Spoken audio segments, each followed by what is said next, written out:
شفتي اللي حصل؟ بيبو فرقع جيجي. اوه في الجد لازم تحكي لي الحكاية من طقطق لسلام عليكم. طب ثانية واحدة هنا، هي يعني ايه طقطق؟ طبعا كلنا عارفين لما بنكون عايزين نعرف حكاية بكل تفاصيلها دايما نقول من طقطق لسلام عليكم. طقطق بقى انا جاي اقول لكم يعني ايه طقطق النهارده. لا مش طقطق ده بالمناسبة.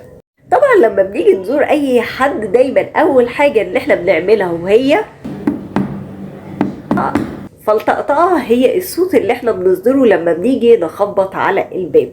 ومعنى المثل اللي احنا بنكون عايزين نعرف كافة التفاصيل من اول ما دخلنا من باب البيت لحد ما قلنا لهم سلام عليكم، قلنا السبع كلمات واحنا مروحين. فمن طقطق سلام عليكم.